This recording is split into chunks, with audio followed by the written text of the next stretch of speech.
Introducing the official Werx coffee in 3 bold flavors. Fog Navigator, the master of mornings, chocolate and apricot. Texas Pecan, Lone Star Luxury, pecan and cocoa.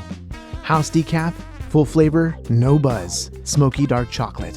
3 bold new flavors now available at monkeywerxus.com/shop or scan the QR code on screen now.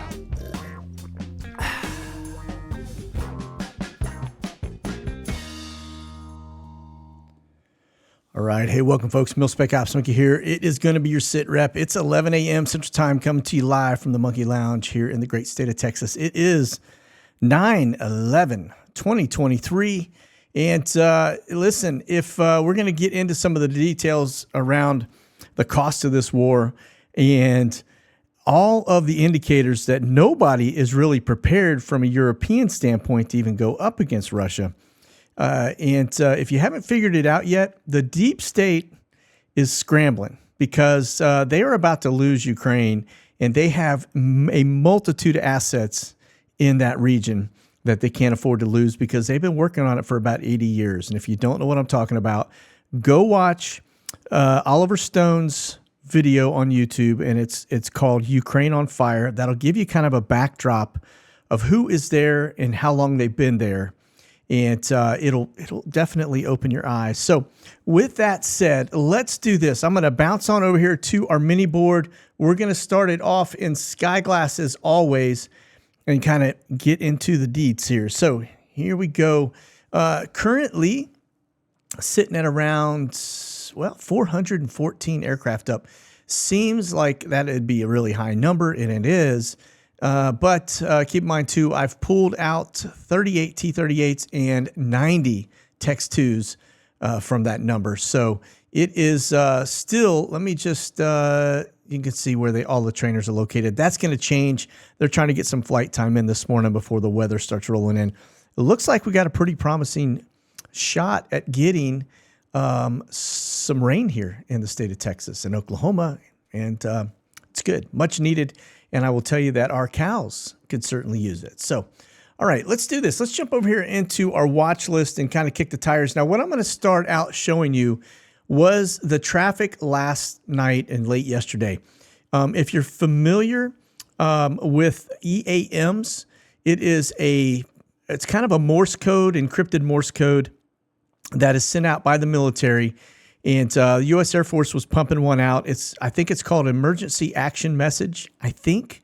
But EAM is the short acronym for it. In essence, they're usually pretty short little messages. They go on all the time, but every once in a while you'll catch one that pops out there that indicates something is not right. Yesterday, the U.S. Air Force pushed out 2 messages. One was in excess of 200 and around 14 to 16. And the other was around 246, 250, okay, in terms of EAMs. They're normally a lot shorter than that, maybe 30, or less. So a big, large message was being broadcast by the Air Force yesterday, which got us looking at the skies. Now, if we kind of get into the sky aspect of this, like I said, we're going to kick it off in the watch list. And we're going to start out. This is yesterday, late afternoon. Notice the TACAMO aircraft, right? And a P-8 off the West Coast. All right. Remember, those are airborne command centers talking to the ICBMs on nukes. All right. And so, especially submarines, it's the Navy E-6. Notice R-135 is also headed out to kind of the northeastern seaboard. But you had an E-6 on the West Coast, E-6 on the East Coast, and an E-6 in the center of the United States. And then notice this too. We had and still have. That's an intel balloon. That's NSA intel balloon over kind of that northeast there towards kind of over Flashbang's residence. And then another one here moving around in the center of the U.S. And those are the ones that we could see. They disappear and come and go from time to time. So again, a couple more over there. There's probably, if I had to guess, probably 10 or 15 over the United States at any given point, okay? So, again, and they are listening to everything, all right? Okay, now, this is today, And you can see we're kind of kicked through. I've taken a liberty to pull out. That's just going to be your survey flights. I just flashed them for you. And then we're going to pull them out because we're not going to talk survey today. It's we'll just catch it, do a roll up. But let's see. We've got some of the energy birds. Again, Intel balloons, NSA, those things are grabbing everything. I mean, they're probably capturing license plates at that altitude, believe it or not. East Coast, obviously, it's 9/11, so they're worried about something, right? That happened 22 years today. Years ago today, should I say. A little Glex, that's usually a little Intel or a comms bird. And then notice the little G2 down here at the bottom of the screen that is headed out. That is actually a graybird or a Phoenix Air, okay? Looks to be, I can't tell if it's coming out of Guantanamo Bay, maybe. That's an agency bird, all right, for the most part. They are the ones that kind of use these guys exclusively. Yeah, that's what I'm thinking, Guantanamo Bay. But let's just bounce over here to Europe, see if we got anything. The usual suspects, the German Intel balloons. And then, of course, 2 R-135s coming out from the Black Sea. We're going to talk a little bit more about that in our news here in just a second as to why we're seeing the increase or uptick. And then looks like E3 and some drones there over Turkey, all right? So let's just, we're going to bounce back and forth on our list here for a minute because I want to just kind of dovetail it into what we're looking at, why we're looking at it. So here it is. We just saw the 2 R-135s are headed out or coming back from the Black Sea. I believe they were British. And getting it involved, question mark, British RAF planes to deter Russian Air Force over the Black Sea. Now, keep in mind, this is a Navy P-8 Poseidon behind them, a British P-8 Poseidon. And but what we're seeing are the R-135s. But it's just an indicator that they are starting to push. Guaranteed these guys have Eurofighter or F-35 escorts as they're headed out that general direction because they really don't have a way to truly defend themselves other than probably flares and chaff and et cetera. But anyway, let's see. This is going to be one of the flights right now we just were looking at. This is coming back. See the flight pattern? That flight pattern would tell me that's not more than likely not a Navy P-8, but an R-135. They kind of do that little shoelace looking approach. And when they're doing that, what they are looking at is way out here. They're looking at everything from here out. But they've got good eyes on everything down here. Remember, this is the kind of aircraft, the R-135, that can track an object the size of a soccer ball from over 300 miles away. All right, so that's one of the Brit planes there. And then this is going to be your other Brits that are currently in the region. We just had one come out of Qatar, and that has since disappeared on us. But again, this one is just taken off out of, I think that's Cyprus. Yeah, because Crete, I think, is out over here. All right, so coming out of Cyprus, they have a pretty good stronghold in that region right there in terms of base. And then this one looks to be, I think that's the one we just looked at in flight. All right. Constanta is kind of right over here. So as we're talking RAF, the number, this is over on the Flipboard, but this was actually an article on another site. But the number of RAF combat aircraft is so low, they would be wiped out by attrition if Britain went to war with Putin, as Russia has more than 20 times the amount of aircraft in their fleet.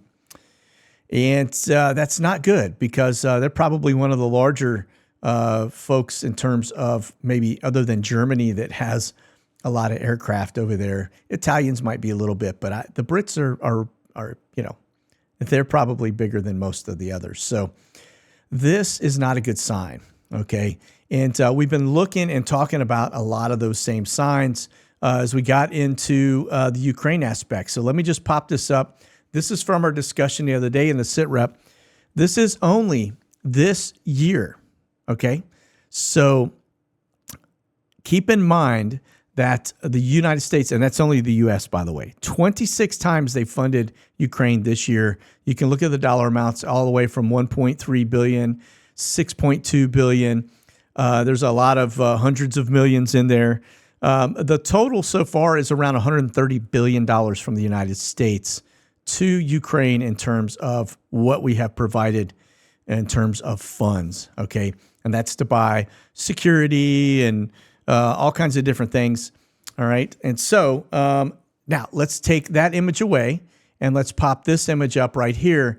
And this is, it's going to be on a loop, but this is just a data point for you as we talk about the RAF saying the fact that they don't have enough aircraft to even begin to fight against the Russians, that they would be wiped out almost immediately because of the size of the Russian Air Force. Then you have to remember, this is all the stuff coming out of both NATO and the United States and Germany. Every one of the NATO countries are pretty much saying, we don't have enough ammunition to fight a war at this time. And many of them aren't even starting to ramp up. The U.S. is just starting to increase in terms of the 155 Mike artillery rounds. But remember, we borrowed 500,000 155 Mike from South Korea. And yeah, so just let that sink in. Remember, we've given them all our Stingers, and to the point where Raytheon is now saying they had to go back to the drawing board and redesign because they no longer make them. And the technology and application associated with the engineering design on that particular platform no longer exist. And so they had to go back to the drawing board and recreate, some new product, which they said is about 2 years out. And we have the same issue with the M1s. It's just a ton of things going on within our own arsenal in the United States that says we don't have enough to fight this. We've given Ukraine everything we've had and in hopes that they would actually put a dent in Russia, which has not been the case. So let's get back into the rest of the story as we kind of talk a little bit more. The EU downgrades the economic outlook. This is just, again, the world economy is starting to slow considerably.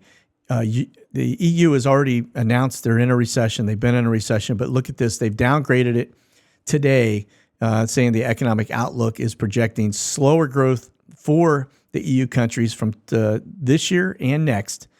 The interesting takeaway is that they also revised the projections for 2024 from 1.7 to 1.4.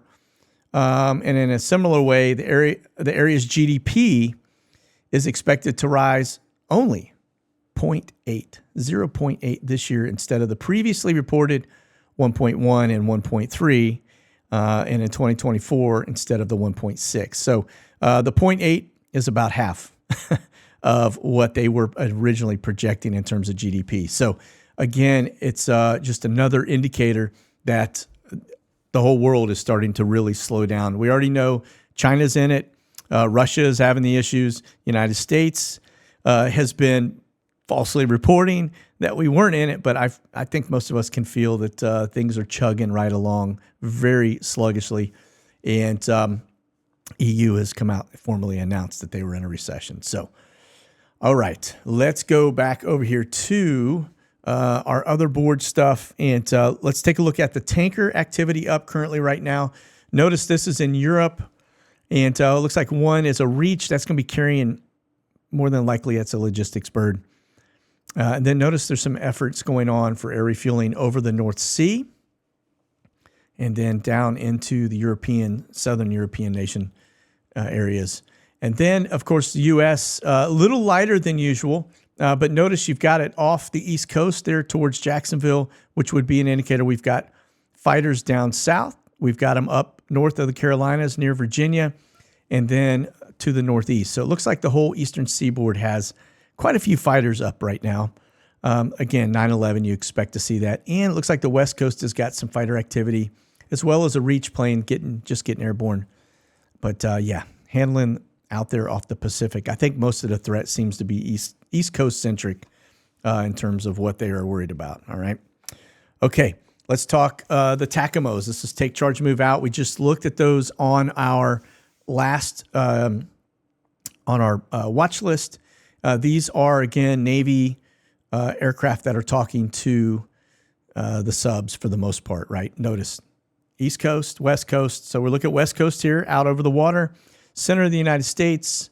And then you get down here, notice it's out over the Gulf and up off the East Coast. Those would be a good indicator you got subs in those particular areas, okay? U.S. subs. All right, let's talk C-130s. That crazy spike you see in the Northeast, that's from an Egyptian C-130. It always does that for some reason when it gets over here. That's a Teal aircraft. That's going to be your hurricane hunter, headed out over the water, out there checking out what's going on. We'll talk about weather stuff here in just a minute. But most of your C-130 activity, a little light the last 3 days. And then, actually, I say that's actually live, currently up, not last 3 days. And so you can see Europe is a little light. We've got a couple of IM. That's going to be an Italian C-130 headed down south towards Crete. And then let's look at C-17s. Now, this is the last 3 days C-17s, but it'll just give you a general idea of where this stuff is kind of flowing, all right? Notice in and out of Qatar and Bahrain area. And then, let's see, we'll back up a little. Some stuff there in India, onesies. Notice there, that's going to be RZE Poland. And then we get over to, that looks to be Ramstein, if I'm looking at that right, but that's Germany. And then, of course, in and out of the UK, we get over here to the US. And just notice, it looks to be mainly into the ports. So you've got stuff here coming out of Beale, headed to Hawaii. You've got Seattle, Tacoma.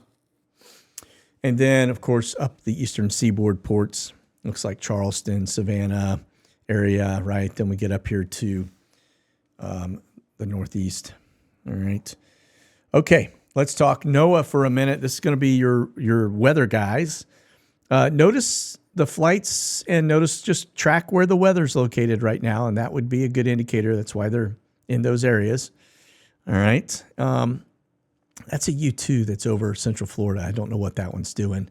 And then, of course, notice the flight pattern headed out where that hurricane currently is. Notice the broken traces, which I find unusual. You don't see that very often or any reason to have broken traces, except for NOAA. They tend to do that. So that's going to be your NOAA, all right? And then we go into weather mods. And just notice down here in Texas, it looks like we got a little bit up the coastline there. Remember, we just had some flooding in Portland, and that's where they were located. So now it looks like it's moved a little further south. And then, of course, this up in North Dakota, doing some weather mod flights. That's cloud seeding is what that is, right? And that's by a company, Weather Mod LLC or Weather Mod Inc. All right. Then we get over here to Saudi Arabia. And just notice they continue daily. The Saudis, they got so much money. They're just pumping this in. They're going to make that place it's going to look like the Garden of Eden when they're finished in terms of the amount of water and rain. And it's just all they need is somebody to come in and start throwing seeds down. But look at this. This proof is in the pudding. See that turbulence and all the weather right there? That's the area they're spraying. Okay. All right, let's move on. So we talked about economic outlook. This is going to be the current NOAA flights that are up out here looking at this hurricane. And if we get into the weather map over here on my radar, this is probably one of the best weather apps I think I've ever used. It's just solid. You can add to it, take away, whatever you want to look at, but just a good software program in terms of weather app stuff. So let's see this. You can see the slop coming across this area. Looks like a low pushing through. It's going to roll in here into Texas, which is fantastic. And then it looks like flashbang is staying put. I don't see any other TFRs that would indicate he's on the move. Looks like some space operation stuff out here and here. And then this is Hurricane Lee. And I think they're expecting him to strengthen. He's a 3 right now. But the barometric pressure is, I think, dropping. And let me see. We'll just click on it to see what it looks like. Currently 948. So it was at 958 yesterday when I checked it. So a really strong hurricane gets down around 920, 918. That's when you start hitting Cat 4, 5, usually Cat 5.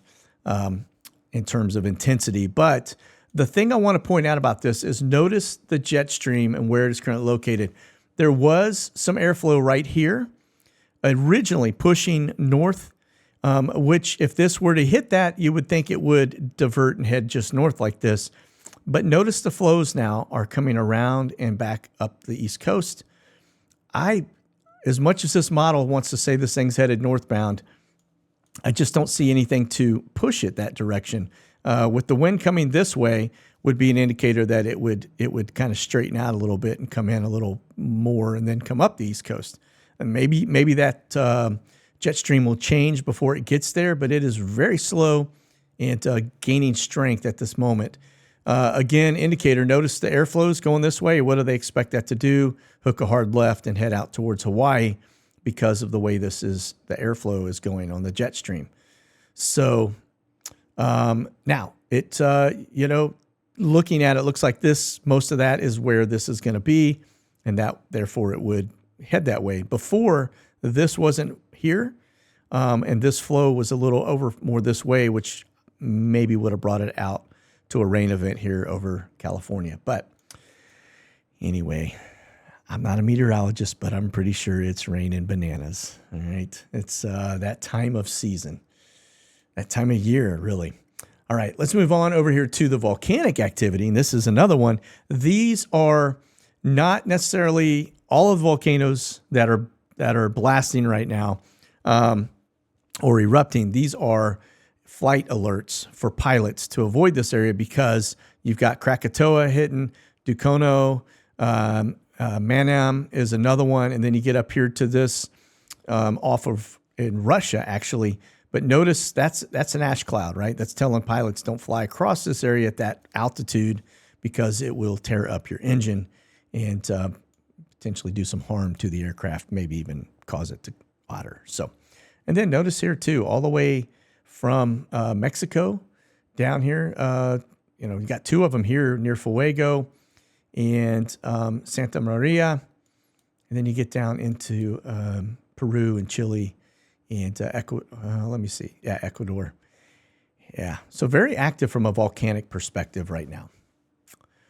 All right, let's get into old Bazooka Joe here. It looks like he is in Hanoi in Vietnam, meeting with some of the leaders over there, probably working to figure out if they can get the deep state stood up on that side of the drink instead of Ukraine, because I think they're about to lose it. So anyway, he's over there with the G20 summit, or at least was, and then came from that to this location. So from India over here to Vietnam.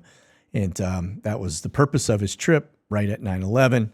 And then, of course, he's going to jump into, I guess, check out the Hanoi Hilton, where no name, we won't even say his name, is, I guess, basically has a memorial there. Go figure. And it looks like from there he's going to depart back to Anchorage and then head back to the United States. All right. Now, speaking of deep staters, well, we've been talking about this.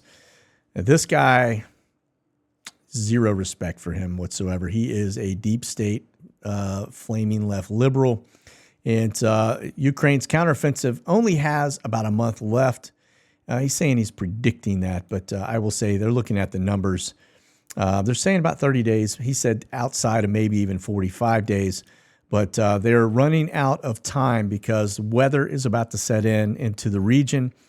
And they have basically been getting smoked all the way up to this point. And they don't feel like they're going to make any strides in terms of gaining anything. In fact, they lost a lot of folks. And more than likely, they're going to go into this winter side. Things are going to slow down considerably with zero gains. Okay. Now, this is the other piece to this. The U.S., of course, this is Russian time, so you have to remember that's what RT stands for, by the way, if you didn't know that. So it can be a little bit leaning towards the Kremlin side of the house, usually is. But U.S. finds surprise ATACMS missiles for Ukraine. Officials in Washington previously argued that sending these long-range weapons to Kiev could provoke a third world war. Yeah, they would consider them long range. I will tell you, they're not necessarily what I would think is a long-range missile, because when you think long-range, you think ICBMs. That's a true long-range missile. But this is what the ATACMS looks like. It's made by Lockheed Martin. It is, it's got a guidance system that's driven by GPS. All right, and it carries about a 500-pound warhead. All right, max range 300 kilometers, about 186 miles, I think, back of the napkin. So, yeah, I mean, I guess if you were trying to pop stuff off from a distance where you weren't getting smacked into Russia, that would be a threat. We've seen the range on the drones and things like that. 500-pound warheads, that's a good little thump. So, yeah, if we end up giving these to Ukraine here before the 45 days is up, that could actually trigger some other responses, okay? All right, little man Zelensky. This guy, so we talk deep state. If you didn't know this, again, if you go watch Ukraine on Fire, you figure out very quickly this guy is a political puppet. He was put in play by our deep state, our agency, in 2014 by the Kenyan, okay? And he basically replaced the pro-Russian head of state there in Ukraine. Remember, this is also the guy that baited Trump into a phone call, and they used it to impeach Trump. This is him right here, okay? So he is a deep state puppet. And he's basically saying that, hey, listen, he's demanding more weapons and saying Russia's Air Force is basically stopping all the Ukrainian counteroffensive. Notice he is getting on a, looks to be a Czech, actually, you know what, that could be Denmark. That could be, anyway, it's a C-130, probably, maybe even U.S. C-130, giving him a ride in and out. So I started to say Czech, but that actually says critical. Yeah, anyway, it's a P-dot tube deal. But so, yeah, he's basically saying we didn't give him enough stuff and we need to give him more stuff. And he's kicking and screaming about it. So evidently, we're giving him everything he needs to fight the war. They are incompetent on fighting the war, and they are getting basically smoked. And so, not good for the Ukrainian people. But, and keep in mind, too, that the election in Ukraine has been basically put on hold because they are in the middle of a war. So they pulled one of our deep state tactics there as well. All right. Mind you, I just showed you how much money we've given them this year, and it's not ending anytime soon. All right. Okay, now let's talk NOTAMs for a minute. Just notice you still have the danger boxes off the coast. You've got this one, which is a little interesting. It's a danger area, but it's restricted off the coast of, it's kind of central south California. And then the only one that caught my eye, I thought was kind of strange, is this grid up here on that end. And then, of course, the whole East Coast, you expect danger box. Same thing here. This looks to be some type of airspace reservation. I don't really know, honestly. There's not a lot of indicator. Probably tied to weather and NOAA, if I had to guess. This is definitely NOAA. The fact that they've got the box this close to Florida tells me that they are probably, maybe they're going to be doing some type of stuff out there, atmospheric, to try to keep it away. We'll see what happens. Or they are worried that this thing is actually not going to hook as fast as they thought it was going to. So we'll continue to watch it. All right. And then, of course, this is another hurricane. These spots that you see are turbulence. Okay. Notice a lot of turbulence out here on this side of the area. And then, of course, everything's just covered up. All right.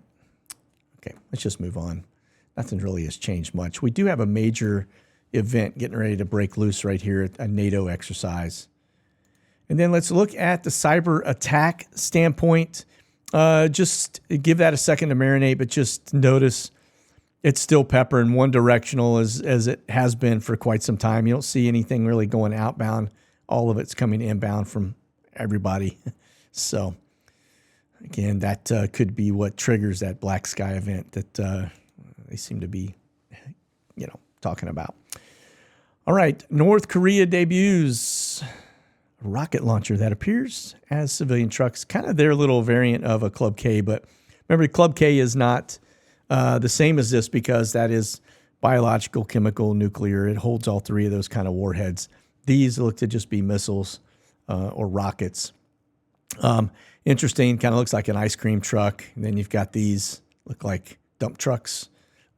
So, we'll just go down a little bit. You could see a little bit more activity here. The key takeaway is we'll watch a little video. We got some tractors here with some more missiles. State of the art, folks, state of the art. We'll watch this one with the sound off. And just notice the tractors look a lot like John Deere's, don't they? But here they go, pulling the wagons. And the big takeaway here is just catch how skinny these people are, all right? The only ones that are fat are this guy right here, little rocket man, and his generals look to be well-fed like this guy, all right? Everybody else looks to be pretty much starving. So the leadership looks to be well-fed, and just notice, there's somebody in the audience that are shaking these things, right, out there. Oh, yeah, clap or you will be killed. Kind of how it works there. Wave your flags for the cameras, you will be killed. And, kind of interesting. Commanders saluting, we better salute. So this is, there you have it. Here's my commentary on the whole parade. Yeah, little milk trucks, whatever they want to call these guys. I like the white outfit, kind of like a, delivery guy or maybe even a lab guy. And a couple dudes kicked off here on the side. Don't think they'd be sitting back there when that thing launches. All right, let's just move on. Comedy for the day. All right, get over here to Biggs Army Airfield, and you'll see very, very light, not a lot going on. We won't stop there. We'll move on over to Dover. The only thing that I'm seeing, some 747 coming in from JFK, and looks to be headed to Ramstein from there. It's the only flight on the board right now, Dover. Very light day again. And then we get over to Ramstein. You'll see the one coming in from Dover here, 747. We do have an Atlas Air 767 coming in from Baltimore, Washington. And it looks like that Kaleta Air is 747 is departing, but we don't see where it's going. RZE Poland, actually, before we get to that, German Air Force. Interesting. Notice where they are congregated. That is not Germany.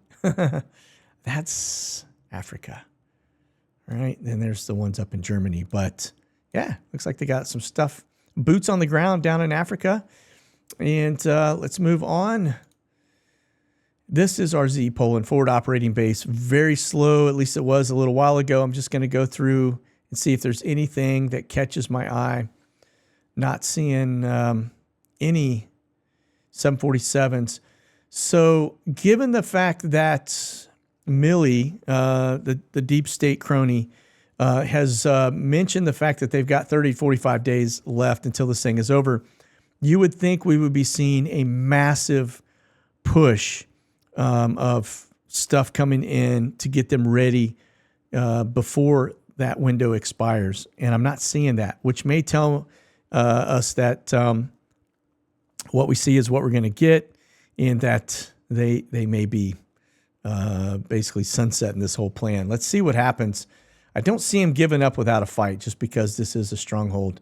So nothing really here in Constanta. So we'll move on. The Camber flights. I do have one coming out of Bahrain, looks to be headed westbound. It's the only one on the board. And then NATO, we have one, looks to have been taking off up in Troms and headed kind of southwest. Maybe, I don't know, maybe it could be headed into Spain. Could also be headed down to Morocco, given that massive earthquake that just happened. So, all right. And this is going to be Omni, only the one flight. They're taking Brits back and forth from Manchester. Okay. Then we get over here to this side. This is going to be National Cargo. Mostly 747s. There is one 57 coming out of South Carolina, headed to Yuma, Arizona. But everything else 747s. And again, these guys, kind of like Western Global, they're going to be picking up artillery and other items needed in Ukraine. All right, nothing on the board for Western Global today. And then we get over to the immigrant machine. Notice there is a flurry of activity outside of the country, but notice all of these lit up locations, which would indicate that they are coming out of there or headed to that stuff interior-wise inside the United States. So, okay, listen, that's going to do it for SITREP today. We'll continue to monitor all of this going on, but again, all indications are that I'm not seeing a big push from the Ukraine standpoint in terms of getting them more stuff to shoot off.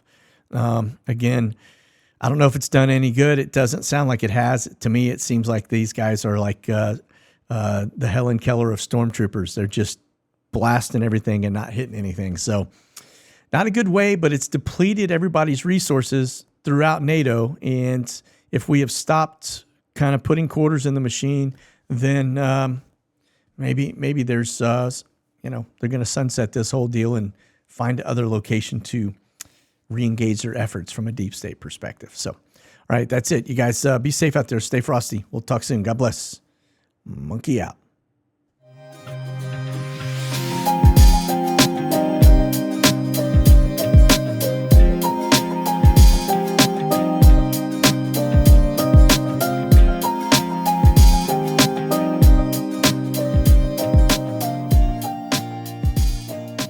Thanks for watching, folks. Check out the latest gear and products over at monkeywerxus.com.